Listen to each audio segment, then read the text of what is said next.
Got my eyes straight ahead, got my head in the game. With the red light on, I'm just waiting for the change. Keep my head down low.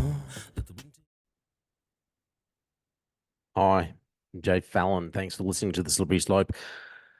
So there were a number of stories that I was looking at this past week, and I was thinking, yeah, I'd like to talk about that. Then I saw another story, and I'm like, oh, I need to talk about that. And then everything's kind of just snowballing. At first, I thought you got to talk about what's happening with old DJ Trump, DJT.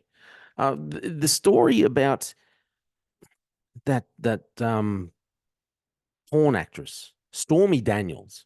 She's now giving evidence again. I thought all that was done and dusted, but now she's back up there. She's giving more evidence again about things that we already knew. Supposedly about the hush money or whatever they want to call it that was paid off. Okay, she was given the hush money, whatever. I thought that was gone, but now you listen. I read some of the transcript about what she's saying. I think I'm not going to show you the video but Bill Mayer, he summed it up fairly well. He showed an interview that this Stormy Daniel did with him in 2018. He asks, I'm not going to show you the video because it's a bit crude, but he says straight up, "Hey, why did you have sex with Donald Trump? What was the go? And is this a Me Too thing? Were you forced into this, all this kind of stuff?" And she's like, "No, it wasn't a Me Too thing. That's the way the people, the media, and that they wanted to shape it like that, but it wasn't a Me Too. She wasn't forced in." Okay, she's a porn star. She done. I checked out how many movies, asked how many movies she's actually been in, and I think it was a 60-minute report they'd done an interview with her a couple of years ago now. But at that time, she'd done, I think, 275, I think it was, 275 ad porn movies. She's not just an actress, she's also a director. Um, so in 2018, she's like, yeah, we had sex or whatever, and it was no big deal. Wasn't forced or anything like that. Now she's back up, she's giving evidence, and now it's all of a sudden she talks as if she's a victim. I think it's sitting there going, victim. How are you a victim? What are you a victim of? You're a not the and I know this might sound a little, maybe this comes across a bit misogynistic, but it's hard to see a porn star being like she says she reckons she just kind of blacked out, and there was a power imbalance. He didn't like physically force her, but he's standing in front of the door, wouldn't let her out or something like this, and she got herself into this situation. So, and you sit there going, but at the same time, man, you'd been at that time, you'd been in the porn industry. It's just a weird way to now you've gone from, oh yep, okay, we had sex. It wasn't a Me Too thing. There was no forcing. Um, she was just supposedly into it. Maybe I don't know. Who knows why? If you're a I don't know the meaning. I don't know what goes through someone's mind like that. Okay, but now to come out 6 years later and, oh no, to be playing the victim, I'm sitting there going, man, that is weird. Absolutely weird. So I was going to talk about that, but I'm like, yeah,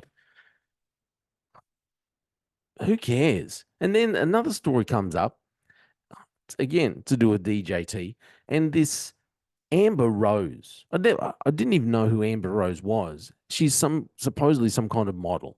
Amber Rose. There's controversy because Amber Rose is supporting DJT. She comes out and actually endorses Donald J. Trump. Amber Rose. And looking at that, and supposedly she's a model, and I think one of Kanye West's ex. Um, I'm looking at, oh yeah, and the article goes on to talk about how Amber Rose, who is also sh- she she started the slut walk, the slut walk.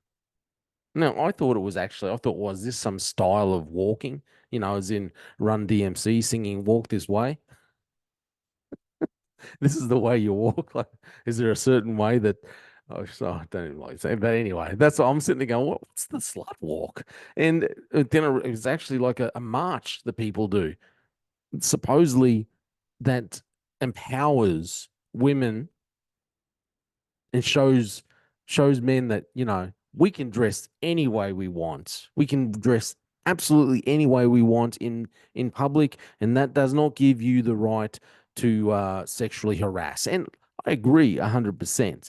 I don't think it's right. I don't think it's common sense. I don't think you should dress like a, in inverted commas, slut, whatever that is. I don't think you should dress, with your body parts hanging out. If you're going to walk around and basically your breasts are uncovered and your butt cheeks are just hanging out and everyone can see everything you own, it, fine. You shouldn't get sexually harassed. But we also live in a world, unfortunately, we live in a world of sin. And it will happen. You still need to have common sense. So anyway, that's the second story. I was looking at it going, that's crazy, man. And what her big claim to fame is, she's a model. She dated Kanye West, and she came up with this idea called Slut Walk campaign. And then I'm looking at, okay, Iran's president, he dies, gets in a helicopter crash, he gets killed.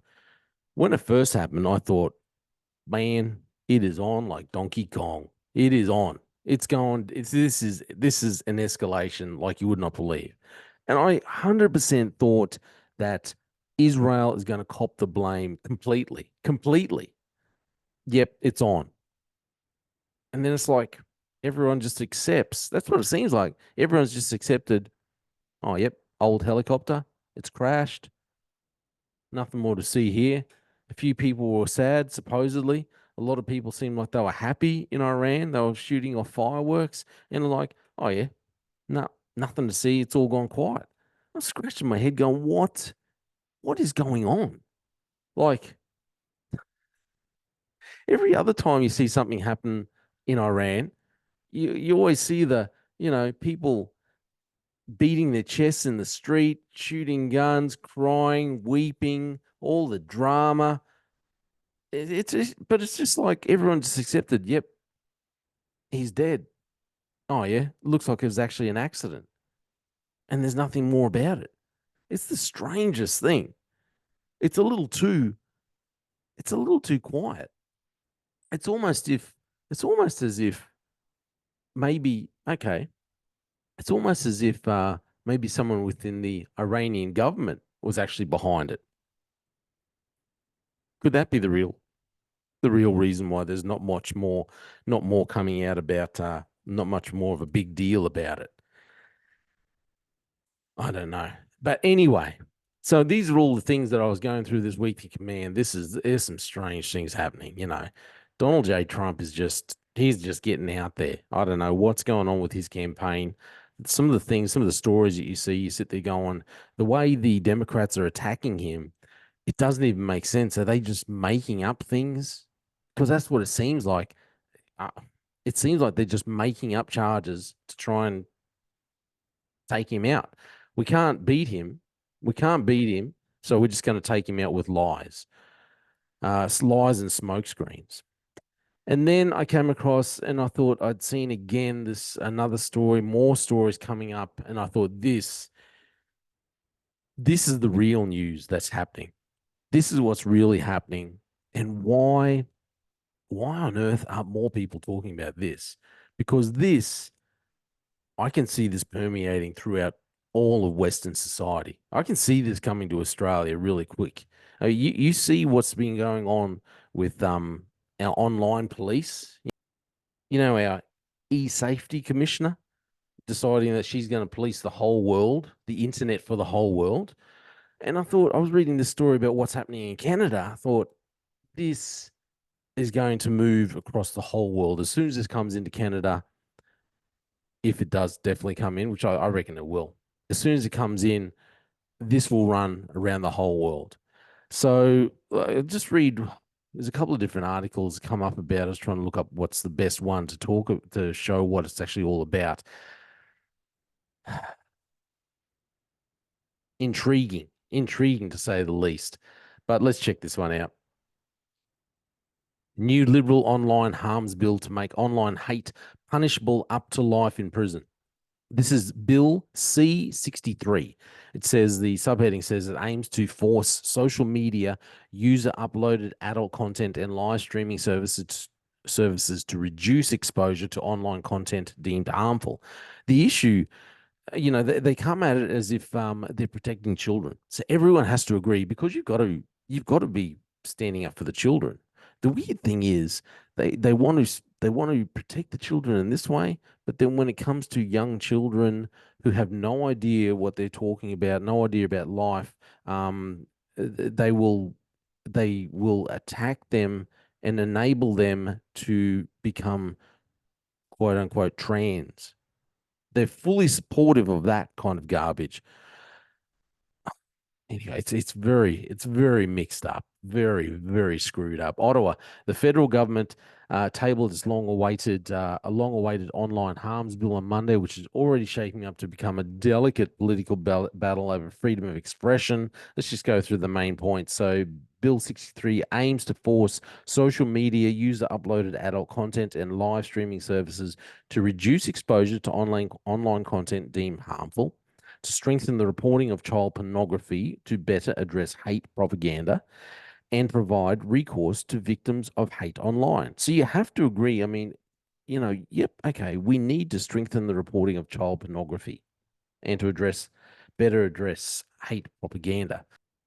The thing is, I did an episode about this very thing about child pornography a long time ago. I think it's last year, maybe even been longer ago, about how child pornography is prevalent on sites such as Instagram. It's been like an open secret for a long time. Uh, Yet no one's really policing Instagram. No one's talking about Instagram. The E-Safety Commission, they're not chasing after Instagram for what they're allowing when it comes to child pornography on their sites. They don't chase after that, but they will come after supposed hate speech. So anyone that says anything that's contrary to what they deem is correct, and this is the big issue. So it also amends the criminal code to create a new standalone hate crime offense that would allow penalties up to life imprisonment to deter hateful conduct, as well as raise the maximum punishments for hate propaganda offenses from 5 years to life imprisonment for advocating genocide. The thing is, what do they classify as advocating genocide? So, so here's where I think it's going to go with genocide, the advocating genocide thing.